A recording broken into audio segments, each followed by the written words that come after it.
Hey guys, thank you so much for stopping by. I know it's been a while since I've done a video, but this one is to wrap up the Right Reads Twitter tour that we've had going on, Twitter and blog, and it has been amazing and so overwhelming. So if you haven't seen it, get onto my Twitter account and you will be able to go through and check out all of these reviews from these absolutely wonderful bloggers who, as it turns out, also reviews other amazing books. So if you find a review of Venators that you like the tone and feel of, and you like what they pointed out or didn't point out, keep going and find out what else they've reviewed and see if you can find some new books to pick up for you. So I have got some questions here from a couple of bloggers, and what I'm going to do is I'm going to kind of walk through some of the things that they needed to know or wanted to know. Need is such a strong word these days, but some of the questions were a little spoilery. So some of the questions I'm not going to be able to answer, but I'm going to do the best that I can. Okay, so the first question, it's just background, just to give you guys a quick overview of what I've done, where I'm coming from. I published my very first book about 8 or 9 years ago. I'm a little fuzzy on the time. I need to go back and look that up. But the first book that I did, I worked on for 4 years because I didn't know what I was doing. My background was actually theater and it was singing, and the theater degree actually helped tremendously when writing books. Who knew? But there's a huge difference between being a storyteller and being a writer. And so I spent that 4 years kind of trying to figure out how to actually be a writer. I published my first 4-book series, the Solace series, and I think it was 2012. 2012, 13, 14, 15, and that one is actually down right now. The rights have been returned to me, thank heavens, but I don't know what I'm going to do with it yet. So right now the Solace series is unavailable unless you order a paperback from my website. I do have a few copies left. After that, I wrote a standalone called The Wizard's Heir because, well, I wanted to know if I could, and I could, and then I was like, why did I do that? That was dumb. First books are always so hard for me, and I put myself in a situation where I wrote the first book and then I had to start all over again. But after I did that, I realized it was the first time that I'd sat down to write a book that I didn't already have some type of story idea kind of waiting in the wings. And so it was the first time that I really could sit and think about, what did I want to write about? What was important to me? And in this particular case, one of the most important aspects was, how did I want to lay out this story? Now, this is something that I wish we could put a big sticker on the front that says, like, this is what we're doing, because it's not commonly seen in YA. And it's more common in adult, but less common in adult fantasy than maybe some other genres. So as I sat down to write this, my first question was, do I want to write fantasy again? Because everything that I'd done was fantasy. And I was like, oh, I don't know, maybe I'll do something totally crazy and write paranormal, which is hilarious because they're not that different. But in my head, in that moment, I was really stretching, guys, really stretching. And I kind of went back and forth between fantasy or paranormal. I was like, you know what? I want to do both. I don't want to have to pick. I think it would be amazing to have both of the creatures, like all the fantasy cast and all the paranormal cast in one world. I think that would be amazing. And then I had to sit back and think, okay, but what does that look like? And that's actually where the entire Venator storyline came from for me, because what it looks like is a freaking mess. You have too many creatures. They live way too long. They are way too powerful. And what that would look like in any type of civilized society is a constant power struggle, right? You would constantly, power would be in flux all of the time. There would be fighting. You would be scrambling for control. And I thought, you know what, you would have to have, the only way this would work and not have complete annihilation is a third party. And that's where the concept of Venators came from for me, was that third party. Now, the other thing that I did, because I had so much time to sit down and think about this, I have a really hard time with series that are laid out as 2 or 3 book stories, because that's what the publisher would buy, right? And so they structure it accordingly. And it's beautiful and it's perfect and we love it. And we love it so much that it sells a bajillion million copies. And then the publisher says, hey, awesome, we'd like you to write 3 more. And so the author, of course, writes 3 more, because who says no to that? But the story was done. Like, the story was wrapped up. And so when a lot of these books continue on, it's just not the same. And it feels forced, and it feels like they had to continue when they weren't planning on it. And I was like, man, it would be amazing to set up a series that was designed in such a way that I could keep writing this for as long as either I wanted to write it or my readers wanted to read it, and it would always feel natural. It would always feel like, well, yes, there's more story. And so to do that, I had to completely change the plot structure. And so Venators is laid out closer to a television show in plot. So I'm going to set down my notes here. These are make sure I get all the questions and notes, but I need both hands. I'm a gesturer, in case you can't tell. Having one at my side, I'm really struggling with this. So Venators is laid out like a TV show. And what I mean by that is, if you watch a television show, each episode is going to have something that starts and finishes for you, right? No matter how big or small it is, there will be something that resolves itself within that series. And then the season, right, we're going to keep unraveling at some of this, either one larger plot point or multiple larger plot points as we go along. And that's what I did with Venators, which sounded really good in theory. I wasn't really prepared for how difficult this was going to be. Book 3 is very large. Book 3 is about 600 pages. And what I didn't see coming with this plot structure is this very cyclical type of pattern that it's fallen into, where, book 1 sets up a lot of stuff. Book 2 is so fun, and it's also putting things in motion, pointing us in a certain direction. Book 3 now, I've got to be wrapping up more things, right? So we're finishing out things from 1 and 2. We're, putting things in pretty bows and lovely little packages. Also dealing with the individual issue that is just book 3's individual issue. And then I got to drop plot, for the next few books, so that it has that natural, continuous feel to it. And I just didn't anticipate that. So it's been a huge learning experience for me, for how to write this way. Because I've done a series, I've done a standalone, and this is something entirely new. And it's also very dependent on you as the readers and as the publishing house, on how long are we going to keep this series going. And so this is also very tricky of, what do I leave? What do I keep? How much do I drop? How much do I hold back?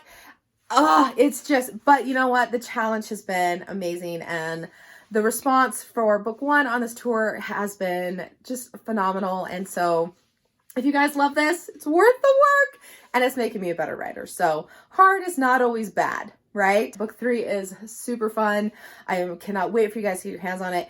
And 4, 5, and 6, I think we're gonna be good. But yes, as you go through this, you're going to have to realize that the plot structure is a little bit different, and sit back and enjoy that. Some of the people that have struggled with the plot structure, I think it's just an expectation issue. Now, some of you aren't gonna like it, and that's okay. That's totally fine.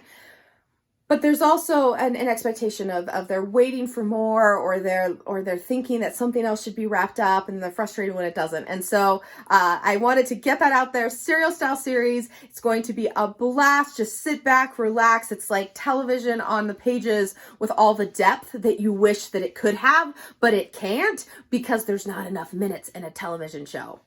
Make sense? All right. Okay, so the next question.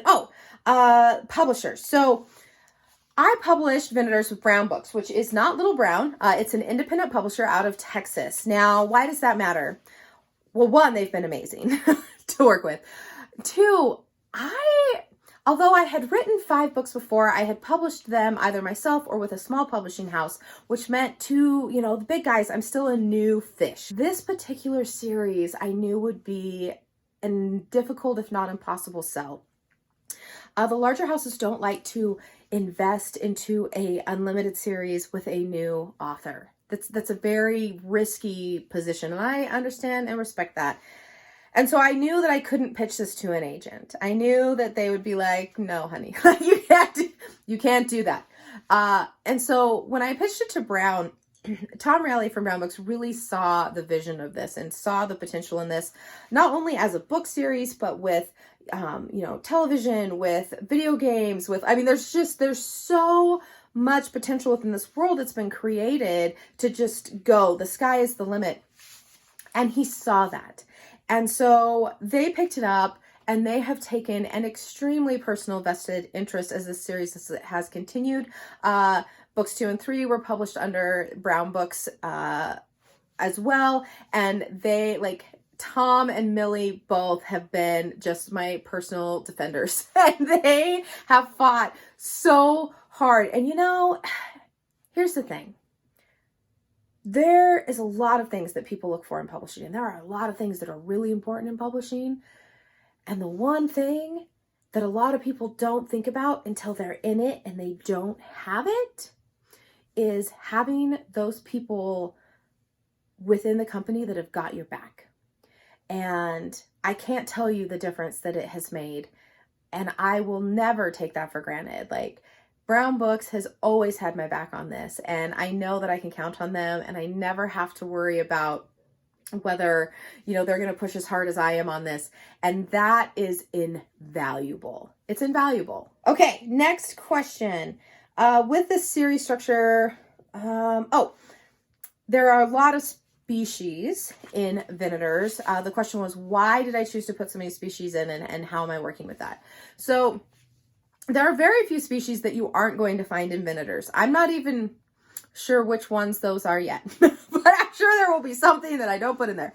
But the concept of the book was all the stories that exist on Earth originated from somewhere, right? Now, they might not always be accurate. So what I really had a fun time playing with in this was, let's take Merlin, for example, okay? We all have this very specific picture of Merlin with the robes and the beard and, you know, the whole 9 yards. And so when the Venators get over to Eon, they meet Arwen. Now, Arwen looks very much like Merlin, and they're like, okay, Merlin? And it's Merlin's son. Very dead on to the stereotypical thing. And I wanted it to be that way because of the lore that there was a passageway between Earth and Eon, and things were crossing back and forth. It made sense that there would be stories that would be dead on exact. However, there's also the telephone concept, right? Where you tell a story and you tell a story and you tell a story, and by the time it gets to the end, it's unrecognizable. So I also wanted to play with that. So there are deviations in lore. Like there's things that the traditional lore that we hear in our stories is not going to stay the same. It's going to be like 90% the same with a little tweak, or maybe this one is 50% the same with a larger tweak. And it made a lot of sense to me with the backstory that would happen, that we would have those variations and those dead on stereotypical creatures. And that was part of the fun for me. But what was really difficult was trying to make it not feel overwhelming. And one of the ways that I chose to do that, and it's funny, again, there have been a couple of complaints on this, and I think it's expectation based because we're not understanding how the series is laid out.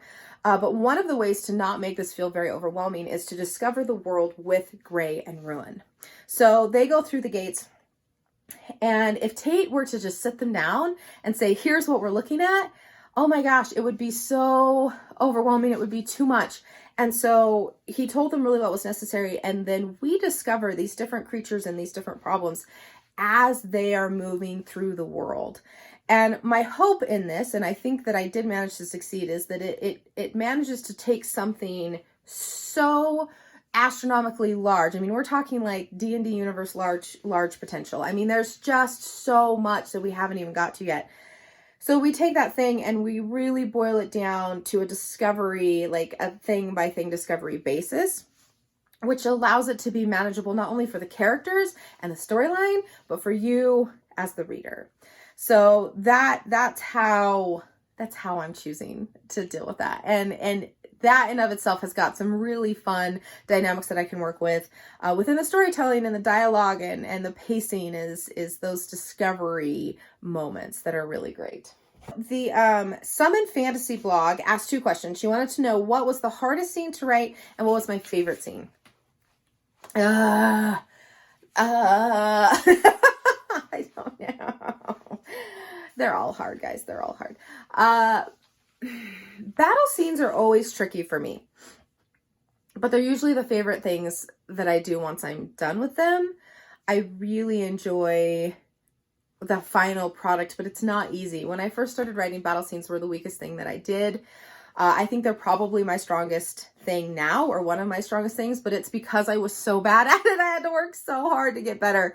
But it still is something that I have to go in and really get help from my editor to hammering out and clarifying. And so the scene, the werewolf battle itself in book 1, I think was harder to write than the dragon portion of the battle. I don't know why that is because it really probably should have been the other way around. The dragon portion of the battle was difficult just because we have a shapeshifter involved.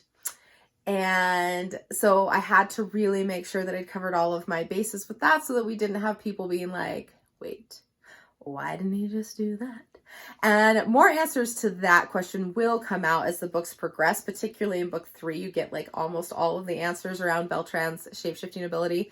But that was tricky. But yeah, the werewolf battle itself in the camp for some reason was actually pretty darn tricky to write.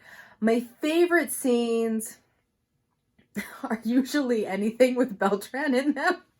But I don't know, he just makes everything easier. His personality and his snark, it just is the perfect break in every like pacing situation that I run into. So if Beltran is not in a scene, it is just inherently more difficult to write because I'm just working with a different mix of personalities.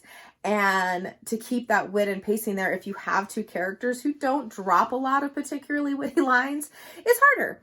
So anytime I write anything with Beltran, it's great. One of my favorite though, and I'm going to cheat a little bit, for a lot of you guys, a lot of the bloggers that have enjoyed the series are already moving on to book 2, which is great.